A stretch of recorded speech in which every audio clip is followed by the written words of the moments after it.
Hello, welcome to another episode of the Cocktail Hour here on the World on Wheels. As you can see, it's music and sun today. Alright, yeah. So, me and Tim are going to go through a little Tequila 101 with you today. And don't worry, we're not going to drink all these tequilas today. Most of it's just for looks, but this is a large portion of my tequila collection. Yeah, sure quite is, yeah. It's not all of it, though. Alright, so what we're going to do, we're going to go through the types of tequila and show you what's good and bad about each kind and to kind of demonstrate it as we go along. There are mainly 4 types of tequila. There might be some subtypes in some of those, but the first type we're going to go through is the generic kind of tequilas that you get. For instance, this Salsa Blanco. You get it, and if it just says tequila on the bottle, it's what's called a mixto. You know what that means? Mixed. It's mixed, okay? What it means is it's not pure agave. To be called tequila, it only has to contain 51% agave sugars when they ferment it. So what they do is put 51% of the agave in and then mix it with other kind of sugars, maybe cane sugars or fruit sugars, and then ferment that. And then they come up with this kind of tequila called mixto, which is the lowest kind of tequila. And what you want to, if you're going to use this is, you get the generic tequilas in the store, this is what's used for mixing cocktails. And we're just going to take a little sip of it so you can see as we go along what the differences are in the different tequilas. So Tim, being a graduate of the University of Laverne, has his ULV shot glass here, which is kind of funny. Why is it funny that you should have a Laverne shot glass, Tim? Because it's a dry campus. Right. ULV is a dry campus, and for some reason their gift shop sells beer mugs and shot glasses. Okay, so we're going to try the Salsa Blanco here. Okay, go ahead.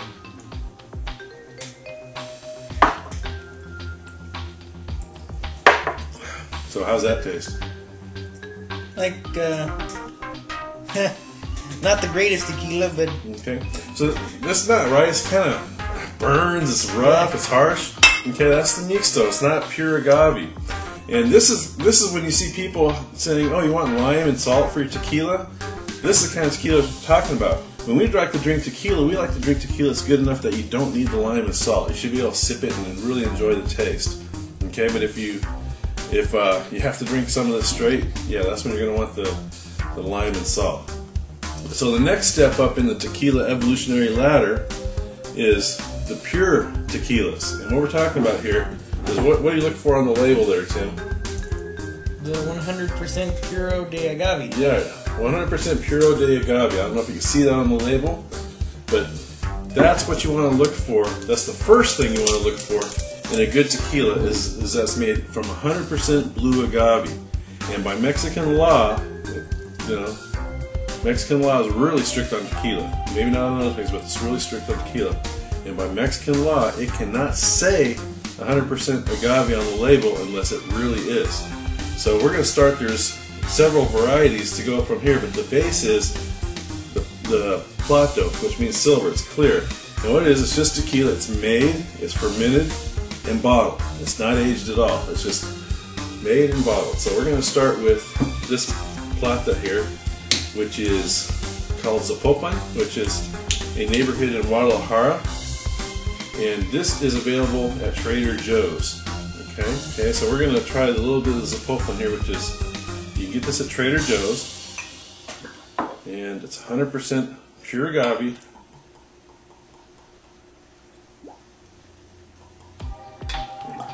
Oops. And not aged at all. Okay, so this is what we're going to try right now. Ready, Tim? Mm-hmm. Salud.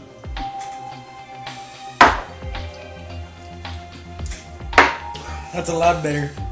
You can really taste the difference, can't you? It goes down smoother. It goes down smoother, and there's also a much richer taste to it, right?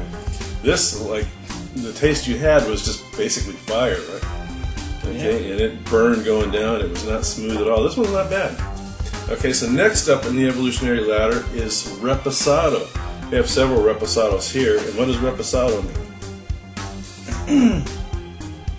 It's rested. It means rested. Okay. So reposado means rested. So when we're talking rested, that means aged. And these are aged in oak barrels. Reposado by Mexican law has to be aged at least 3 months, okay?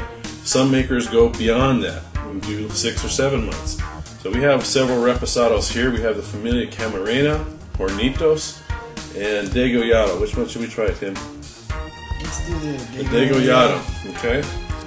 So Degollado is made in a town called Degollado, which is in Mexico, and you can pretty much only get this brand of tequila in Mexico. Okay. And you'll notice one thing too when you look at the Reposado versus the Plata.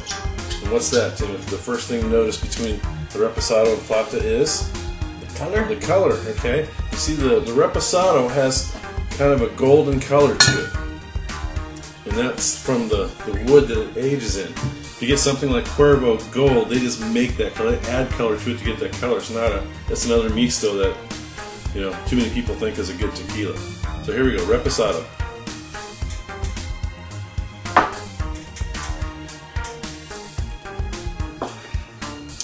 What can you tell me about that one? It's also very smooth. Very smooth, and a little bit you can taste like a smoky flavor to it. Do you think? Mm-hmm. Which you don't get in this. This is very good tequila, and you taste the agave flavor. This tequila, Reposado, you get that same nice, rich agave flavor, which is kind of slightly sweet, and it's very smooth going down. But this one introduces a new element to the flavor, kind of a smokiness that it gets from the wood. And that's basically because before they put it in the wood, the barrels are charred.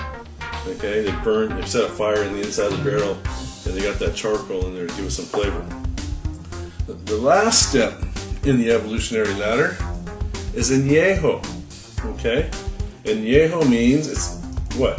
Aged. Aged for at least 1 year. Okay, añejo, a year.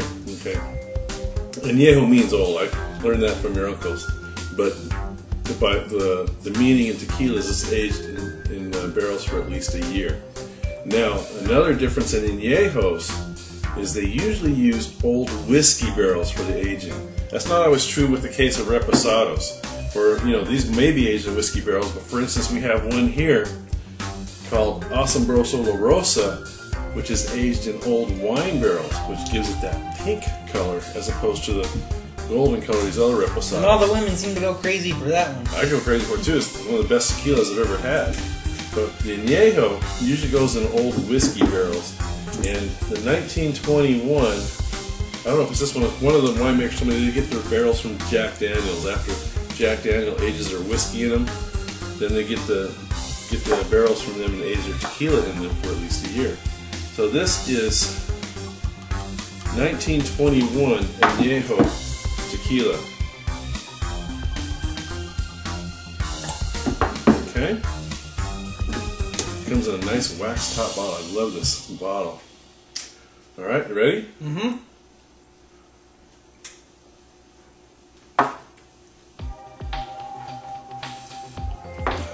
What can you tell me about that one?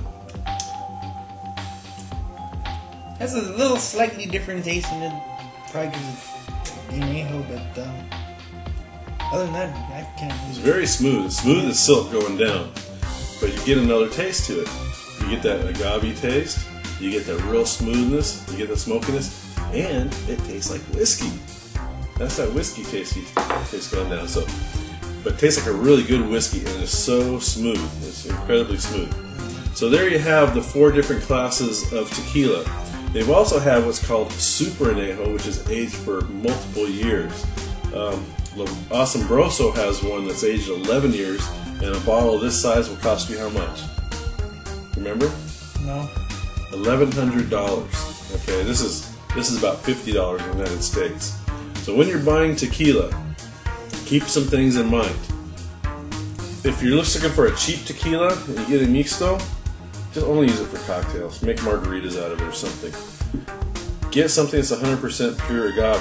And you probably really don't need to buy a mixto, because this, check the prices today, at Albertsons was $10.99. This one at Trader Joe's was $9.99. So I can get a much better tequila for less than the mixto. So, at least get yourself a good tequila. Next, you have the reposados, which are aged in barrels for at least 3 months, which give it that nice smoky kind of flavor to it, and another smoothness to it. And the añejo, which is rested for at least a year. usually in old whiskey bottles. Another thing about tequilas that you might notice is they like to make their bottles special, at least a lot of times. That's probably the reason this good tequila is so cheap. It just has a basic bottle. But you have this 1921 bottle with the wax top on it. Look at this Asombroso bottle, which the women really love that shape for some reason, I don't know. And then we have this Clase Azul, which is a really good Reposado. And look at the beautiful work on that bottle. It's a ceramic bottle, painted, it's not printed, and it has some really nice things on it. So there you go, that's Tequila 101. You should never have to buy tequila like this again, okay? We'll see you next time. This has been the Cocktail Hour on the World on Wheels for Tim and I. Cheers. See you next time.